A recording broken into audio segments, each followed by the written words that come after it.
Hey everybody, it's Master Gallengeist here, bringing you my review for Shogun 2024 on FX. And I vastly enjoyed this take on the Shogun book a lot better than the 1980s one, mainly in how it kind of reconfigures and actually gives more of an understanding of what's going on in the whole Japanese political machinations of what's going on in Japan around this time period. Now, granted, that also means that pretty much a lot of this stuff that was in the other one, mainly the character of Rodrigo, is pretty much pared down significantly to more of a cameo. And the whole black ship, we get more of the intrigue of what's going on in the actual Japanese court.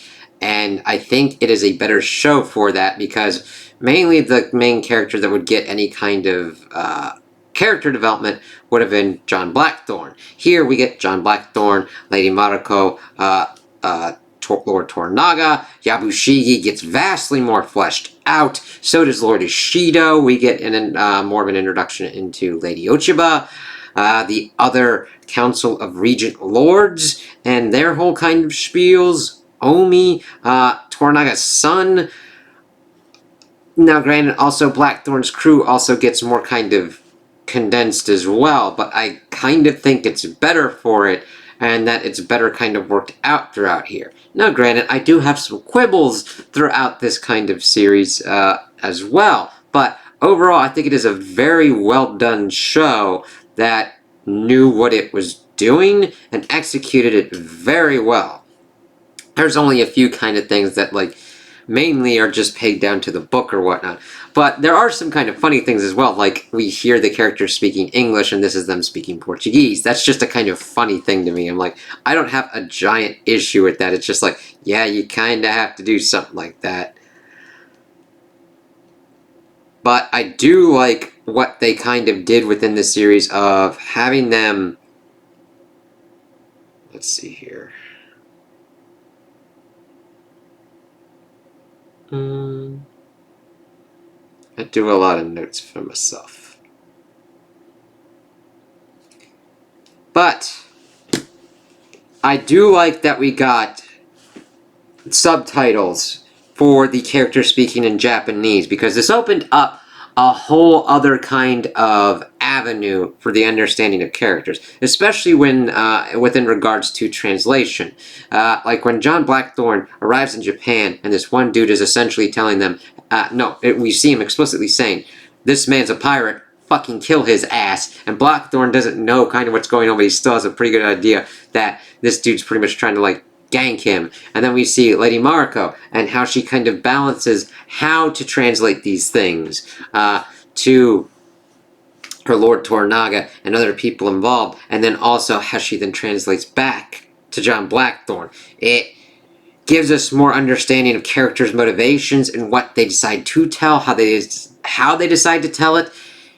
It's a whole other kind of dimension that really works out very well and gives more of the interplay Game of Thrones kind of style of what's kind of going on here. One of the big kind of things that I kind of wanted them to get into more before I kind of dive into this is that we mainly get kind of the effects of Christianity, mainly with the Portuguese influence and the Catholicism kind of going on with it. But we don't really get that much of a deep dive into the Japanese religions in here. We kind of get a little bit of it in the original series, mainly within regards to Mariko's funeral, which is essentially skipped in this one. I'm like, okay, fine, whatever.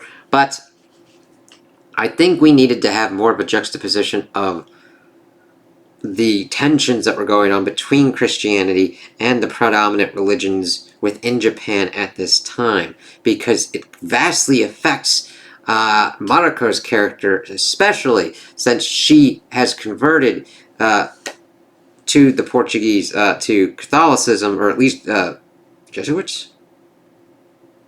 It gets a little kind of messy, but mainly the kind of Catholicism that kind of goes on, and their views on suicide versus the whole stuff with ritual suicide that we see throughout the show, which we even get even kind of more of a nutty kind of thing because one of Toranaga's like sworn warriors pretty much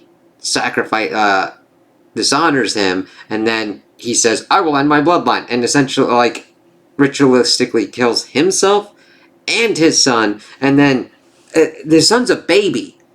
It's like, what the fuck, man? And I do like the different kind of tensions because John Blackthorne's calling them barbarians, they're calling him a barbarian, and it's like, you both are assholes with certain kind of things. It's like, fuck you both.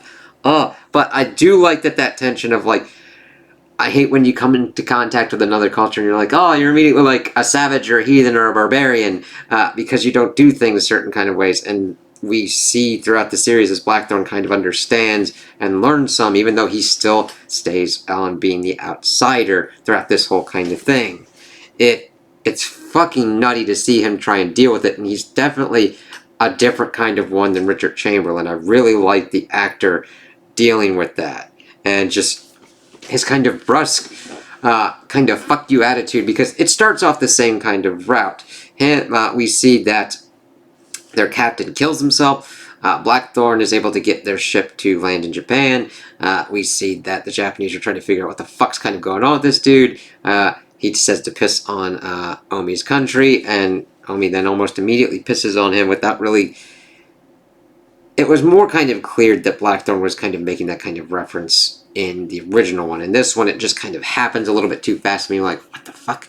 But then we see everything kind of snowballing throughout the series, him getting introduced to Toranaga, and everything kind of being being taken to Osaka with regards to Yabushigi and Rodriguez, and saving each other from certain kind of things and having Yabushigi kind of help out. And this Yabushigi, he's a vastly kind of more layered character. I do not like him as a person, but he is very well acted where he's trying to pretty much get out and get ahead, even though he is not smart enough to do these kind of things. Which actually culminates in the last episode where him and Lord Toranaga, where Toranaga pretty much spells out without spelling out everything, because he's like, fuck you, man.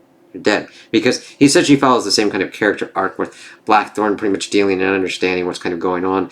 The Council of Regents pretty much trying to take out Toranaga, even though he seems to have a good relationship with the heir, the Taiko's heir, which was the pretty much ruler. The Council of Regents were set up with 5 lords, pretty much to keep themselves within a checkmate until the heir would pretty much reach the age to take over ruling Japan. However, that's not really working out very well, and Toranaga has to pretty much checkmate these motherfuckers. And seeing him attempting to do this throughout this series is nutty, because we don't really get that much of an inside headspace on him in the original series. Here we kind of see him working with Mariko.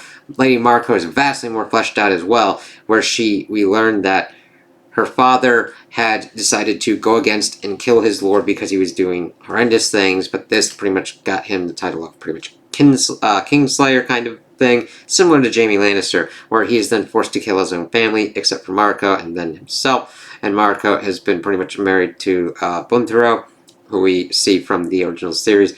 A little bit more kind of fleshed out here, but not very much to a degree. Mainly in more kind of connection with Lady Mariko's kind of backstory, as he is an abusive dude. It's like, I saved you, and she's like... And as we see things kind of getting closer, he was going to grant her the reprieve of, like, them both killing themselves, but she's like, that's not the point. I never wanted to fucking be with you, asshole. And it's like, that would be the kind of worst thing. And she just backs off. It's like, holy shit. Before we see that Toranaga's plan is to pretty much utilize her to strike at his enemies. Because everybody... We see these kind of like shell games going on. We see that Toranaga potentially would be utilizing Blackthorne and his ship-making skills and his cannon tactics to kind of take some shit on. Which, by the way, leads to one of the most gruesome scenes as Lord Toranaga's son acts like a dick shit and decides to utilize the cannons on one of Ishido's men, who has pretty much tasked Lord Toranaga, who has escaped from Osaka Castle, to come back and submit to the authority of the Council of Regents. And he is like, fuck you, and it leads to one of the most amazing use of practical and CGI effects as the cannons rip through and leave the most bloody fucking mess possible. And then we also get a whole kind of like earthquake kind of thing, which was done with CGI, which was done well. Most of the effects done in this show, even with the CGI, work pretty well. Granted, there are some where it's just like, you could have done something different or kind of omitted it entirely, but not enough to an effect that it like completely and utterly fucks things over. There was also one thing in the last episode where we get this thing that I think really just had to have been cut, where we get like this dream within a dream thing where we see Blackthorn pretty much hallucinating or like having this dream that he is like an old man dying, having returned from Japan, but we know that he's not going to return from Japan if we've seen or read the other books. Not read the other books, but read the book. Let's see.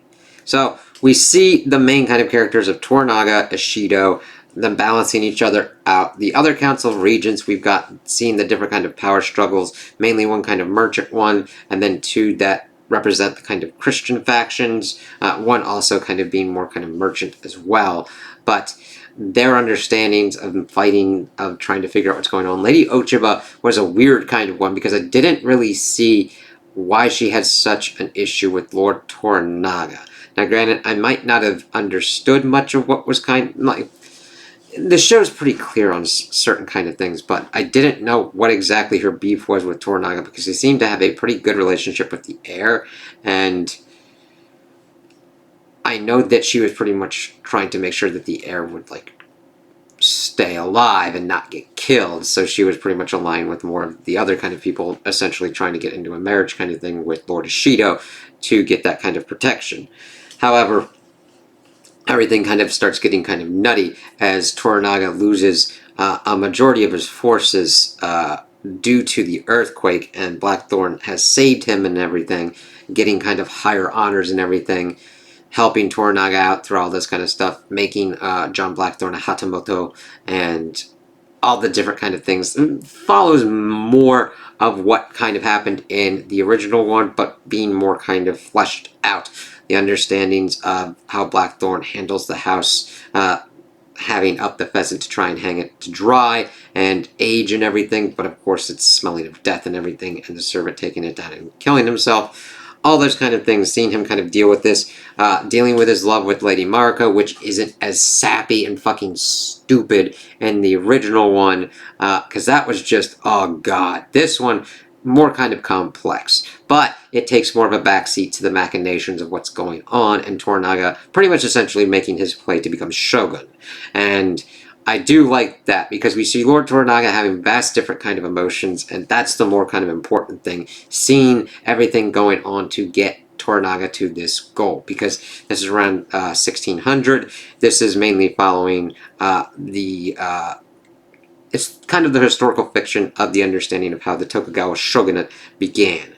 And it just got fucking annoying in the original one where it's like, okay, we're doing a lot of time on this, but we see Toranaga, we see his different kind of emotions and everything, which we really didn't get much in the original one because Blackthorn was the focus. Here, everybody's kind of the focus, and we get to the end episode, and we see how Toranaga's plan has played out ocean style. He's utilized Lady Mariko to pretty much go and get his wives out, his consorts, pretty much doing the power play of understanding that Ishido had pretty much held hostage all the Lord Regents and everything to pretty much get them to go along with his plan. And Lady Mariko is pretty much there because Toranaga's half-brother had betrayed him to get on as a regent on the council, and pretty much was going to be taking him to Osaka to submit and commit suicide. And everybody, even Blackthorn, was like, "You're leading your men to death. Fuck you, you dumb asshole." Leading to even one of his eldest friends to commit suicide because it's like, what's the plan here? And the thing is, he can't tell the plan. Seeing how hard that is for Lord Toranaga to watch his friend, his most loyal friend, kill himself and not be able to tell him what's kind of going on. But that's also that double-edged sword. He doesn't trust anyone, so he's always alone. It's like, holy fucking shit. Because his son tried to pretty much... His son is a dumb fuck. And died stupidly, and that gave him enough time for a mourning period to get his plans together, sending Lady Mariko out to pretty much force the hand of Ishido. She's like, listen, I need to bring his consorts back. You have to let me leave. And he's like, I don't have to let you leave. You're just going to come back right here. And that scene was masterfully done, where she pretty much lays that out and gets them into the no-win scenario. So Ishido she first tries to leave and has most of her bodyguards killed, and she's like, I can't leave, pretty much showcasing that they are all held hostage. And she is like, I cannot fulfill the duties of my lord, and pretty much sets herself up to commit seppuku. And the thing is, one of the regents was going to be a second for her, but they backed out, and Blackthorn offers to do it before Ishido gives the permits for her to leave. However, Yabushiki has made deals with Ishido, and that leads us to the whole thing with the ninja raid, which then leads to the stupidity of Mariko getting blown up by the door, which is kind of even worse than the first one, because everybody should have been chunked, and everybody else in there should have been vastly wounded because of what was kind of going on and how it kind of looked. Never mind that it was like a CGI fire. I'm like, oh god, so this is just how she stupidly dies. And I get it, she's protected the people, she's trying to make it worth something and mean something, but it just... I just have a kind of issue with it. In the original, it's execution more than anything. It's like, there are better ways that could have been going on for how this would have worked out.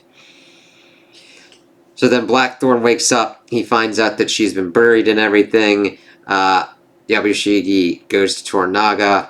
Toranaga's like, fuck you, man. You'll take your life. Blackthorn pretty much wants to take his life. His ship's been burned and everything. But Toranaga wants him to build more. And we get to the end. And the end of this series is pretty interesting. We see Toranaga pretty much laying everything out to Yabushiki before he kills himself, saying that he just keeps Blackthorn around pretty much as a distraction because he finds him funny. It's shitty. It's like, holy fucking shit. It's even kind of worse than the original one. Whereas with the original one, he's like, it's your karma to be here. It's like, no, I keep him around. Yabushiki pretty much calling him. I was like, what does it feel like to control the wind? And he's like, Toranaga's response to this of I don't control it, I study it. It's that halfway thing. It's like, oh, I just see how it blows. And then pretty much laying out that he wants to become Shogun, to make a nation that's at peace, no civil wars and everything. We're like, right, yeah. And then Yabushiki takes himself, he wants to know more. He's like, why should I tell a dead man the future? And then Yabushiki then slits open his belly, and Toranaga chops his head off. Also talking about how he burnt Blackthorn's ship. So there's a lot more going on here, and it just works very well. All the actors are fucking top-notch on this and do their parts very well. The costuming is amazing. The action scenes work very well and are clear with their chaoticness sometimes. And they don't just kind of jump around and do weird, fucked up, stupid shit. It works for what's going on. This was a very well done series, and I place it very highly over the 1980s one. And I know I did this one in a kind of different kind of way, because if you've seen it or seen what's kind of going on, the basic kind of plot kind of goes along pretty well. Now granted, I could have done this episode by episode, so that way I wouldn't have to blitz through certain kind of things or whatnot, but since it decided to be hey, most of these episodes were over an hour, sometimes getting to an hour and 30 minutes. When you do that with 2 episodes off at the start, my thing of being at least on that kind of front. Now granted, if it's 2 30-minute episodes, that's a little bit kind of more manageable. Pretty much talking about what we do in the shadows. But I decided to, if you're going to do a premiere with 2 episodes, I'm just going to wait out and then review this, and I'm glad I did, because it stuck the ending. Granted, even though I had certain kind of problems with it, I would fucking recommend this to anybody to really kind of watch. It really keeps you intrigued. Now granted, subtitles are a big thing on this, so if you have vision issues or whatnot, and you're not really that much into reading what's kind of going on, I mean granted, I had fucking issues with DVRing and on-demanding, because I'd have to figure out kind of where to do it if I needed to stop and go back to certain kind of things. So be cognizant of that. Even though I recommend this, find a way that kind of works out for you so that you can watch it if you feel inclined to it. And if you don't want to deal with the headache of it, I completely understand. That is a reasonable thing if you cannot read what's going on. And I can't wait for this to come out in Blu-ray or whatnot, because I'm like, this is great. So I would definitely recommend this because the story works out very well. Its execution is a lot better than the 1980s one. And the characters and just how the world works, it's just pretty much a total package with just the kind of quibbles that I have. Now, granted, I would not recommend this to small children because there's a lot of fucked up shit that happens in it and all that. It's like, you'd have to do a lot of fucking explaining. But overall, yes, I would recommend it. There is violence, gore, crazy shit that's going on, sexual situations as well. So figure out your level of comfort for how it kind of works out. If you need to see a couple of episodes and then bounce off, I would if what I've talked about or if the original one kind of interested you, watch like 1 or 2 episodes. Now granted, that is a pretty big time commitment. But see if it draws you in. If not, that's quite understandable. I don't think it'd go completely and utterly balls out, fuck nut wild in the first 2 episodes, so I don't think there's anything. Well, they do boil a dude alive. Yeah. So I think that would be representative enough if you wanted to continue on with it, but I really enjoyed this one, and I know there's speculation of a season 2, but I really don't think they need to do that. This ended pretty much at the same end point, and there was only 1 book that followed this. They could go off book and do their other kind of stuff, but that gets into dicey territory. Like, there are other kind of novels that the author did, but I don't think they were connected to these in any kind of way, so you would have to do some weird funky ass shit to kind of work with that. So yeah, I hope they don't go stupid. I know that this has been doing pretty well, and I'm glad that it has been, but I just hope they don't go fuckballs wild and be like, hey, they finished it. Just sometimes you do a series or whatnot and work it well and just let it lie. So those are my opinions on this series. Tell me what you guys think in the comments below. If you liked it, if you didn't like it, if you agree with me, if you disagree with me. Also like and subscribe, and I hope you have a good day.